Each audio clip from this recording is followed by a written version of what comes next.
times we talk about grown boys and how there's a lot of men out here that just don't know what they doing and they childish. There's a lot of women out here that think that they are stepping into womanhood just because they're aging. But I'm realizing that womanhood comes with emotional intelligence, and it's not just understanding and having awareness, but being able to communicate it and being able to regulate your emotions outside of an exterior force. Hey guys, welcome back to your daily dose of Daya. If you do not know me, hey y'all, I'm Day. And if you like anything lifestyle, health, and beauty, just, hang out, join the fam, okay? Give me a subscribe, and if you find anything interesting in the video, make sure you give me a like because it definitely helps me out. Now, y'all, we are talking about 5 things that I wish I knew before dating. I am 23, okay? Well, I'm about to turn 23. Not me being Joe, y'all. I'm in a season where I just got out of a relationship, and it taught me a lot about myself and what does it mean to be a young woman stepping into womanhood. And I feel like, man, not me getting emotional again. Y'all, 3rd time trying to record this. The reason why I'm teary-eyed is because I really like the guy. Oh my goodness. Lens of a young woman that just recently graduated college, which has been a crazy shift. I don't think a lot of people prepare y'all for the shift. Or I shouldn't even say y'all, I should say us, because I was one of them. Prepare us for the shift into the real world, 1. And then 2, maybe it's just me, but I didn't have these conversations of what it means to be a woman. What does it mean to grow in emotional intelligence? What does it mean to be a good partner? What does it mean of finding your identity? These are all questions now, as an almost 23-year-old, I am trying to navigate by myself. And it's been a whirlpool of emotions, feelings, and joy at times, and tears, as you guys can see. Give me a second, y'all. Give me a second. It's happening again. Ooh, I'm so sorry. But it's just been a whirlpool of emotions, and I finally got to a point where I'm like, Daya, what you're doing isn't working. I think a lot of times we talk about grown boys and how there's a lot of men out here that just don't know what they doing and they childish. There's a lot of women out here that think that they are stepping into womanhood just because they're aging. But I'm realizing that womanhood comes with emotional intelligence, and it's not just understanding and having awareness, but being able to communicate it and being able to regulate your emotions outside of an exterior force. Being able to be so in tune with yourself that you're able to comfort yourself from the inside out. And I think a lot of women haven't learned how to walk through their trauma and use it for purpose towards what God has for them. On the other hand, I feel like a lot of times some of us are so blinded by our trauma that we don't realize the toxic behaviors and things that we need to unravel to become that partner that we long to be. Guys, 1, it starts with, do you know your identity? Sometimes people be like, oh, well, I know who I am. Do you? That's a genuine question I have. Have you ever taken the time to date yourself and to know the inner child of you? Or whatever version of you that you need to revisit to bring healing into your life and to work through that trauma and pain? Go to therapy. That's one way of doing it. Another way of doing it is journaling. I think a lot of people say journaling is really good. It's a way to unload and dump all the emotions and thoughts that you have out on paper. Another thing, creating voice memos and talking it out, obviously to myself, but then going back and listening. And when you listen and you're able to hear yourself and hear how you're processing life and seeing the perspective, you're able to find the patterns that make up your core nature in this current moment. You steal everything, and then you say, okay, I've gathered all this information all these years. Let me go back into my hiding place and then surf through them. And in this surfing process is getting to the core of why you believe the principles you believe and why do you have the values that you have. We talked about identity and why is it so important. Next thing I literally highlighted on was a part of identity, which is like the second thing, is emotional intelligence. Emotional intelligence literally equals emotional maturity. And I'm talking about emotional intelligence with ourselves. We could talk about emotional intelligence with other people in another video, but with ourselves, understanding our triggers, understanding our traumas, understanding the why behind them, understanding how to find ways to cope, ways to be able to give yourself that inner peace, being able to not rely on exterior forces to help regulate your emotions, but being able to find that comfortability and knowing that you got you and that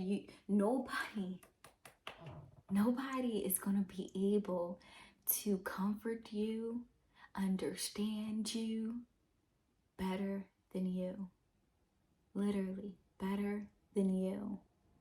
The experiences that you want someone else potentially to understand, to love on, to help you process through, if you actually look in the mirror and learn how to love you and learn how to understand you through self-identity, the more you're able to show up to yourself as a friend.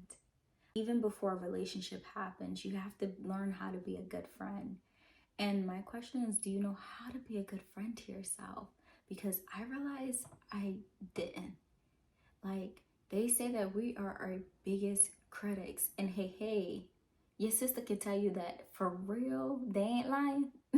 They ain't lying.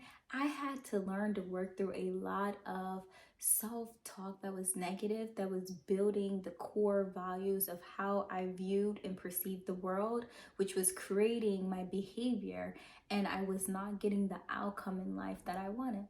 And then I had to say, okay, God, change me, show me.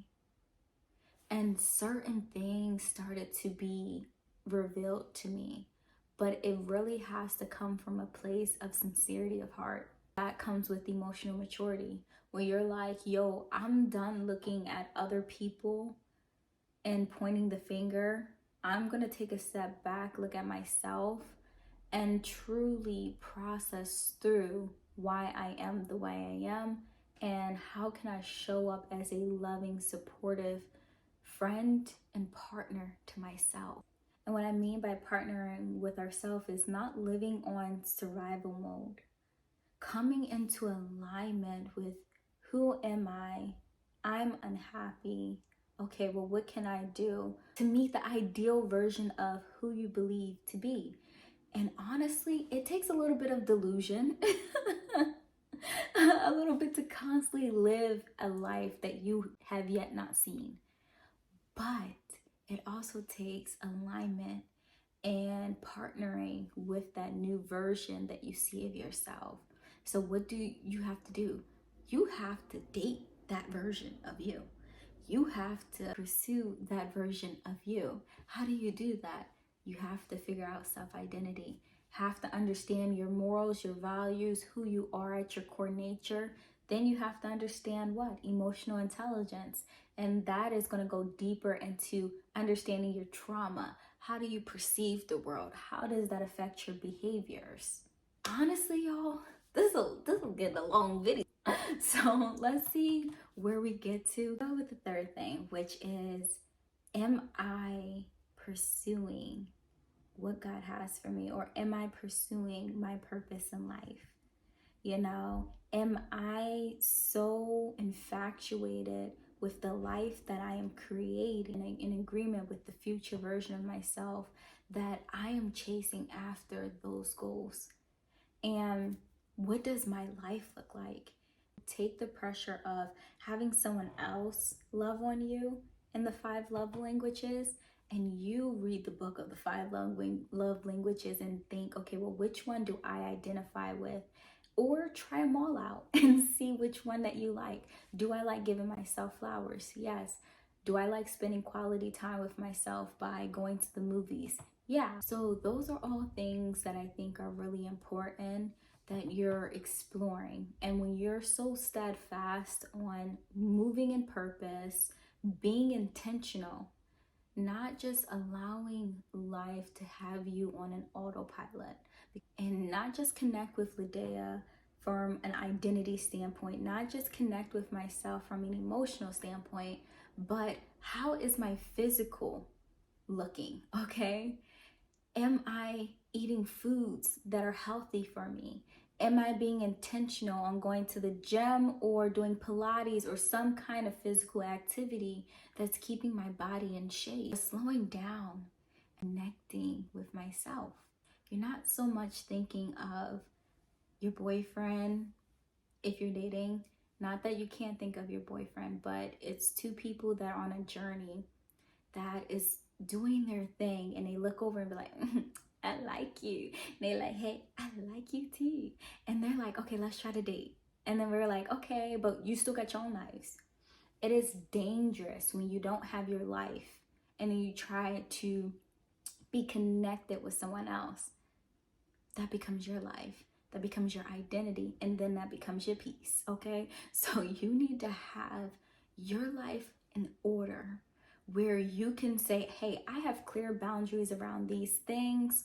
I love to hang out with you, but I am not going to be a detriment to myself and cause self-sabotage to myself. Them being there is a bonus. It's a bonus. Part of womanhood. And you may be like, okay, this girl, she all over the place. How? Because a part of womanhood is not only identifying yourself, your identity, your emotions, and then establishing your life and your activities, the things that you're doing, and then building your agenda on pursuing you to be that version that you dream to be. Part of womanhood, knowing how to date soberly and learning how to date properly. And this is something that we could totally go into at another video. But when you're busy and you have your boundaries and everything established, your system established, to take things at a slow pace, because a lot of times we are attracted to our trauma. Sometimes like toxicity becomes the comfortability, or our trauma response becomes our comfortability. So we kind of build a system where it entices us to keep chasing it. But then you start to realize, I actually don't like that. You know, that doesn't attract me anymore when you level up and heal and you start working on that inner self and understanding you. So those are 3 things that I really wish I knew before starting to date. And I'm excited. Let me know what y'all really think about this first part. I'm sorry that I didn't get to the last 2, but I'm excited. Hopefully you guys really want part 2. Give me a subscribe if you felt like this is a channel you can get down with the get down, okay? And a like would be really helpful. Share this to somebody that you may think needed. And yeah, let's start creating a family here and being supportive. All right, until next time, see you.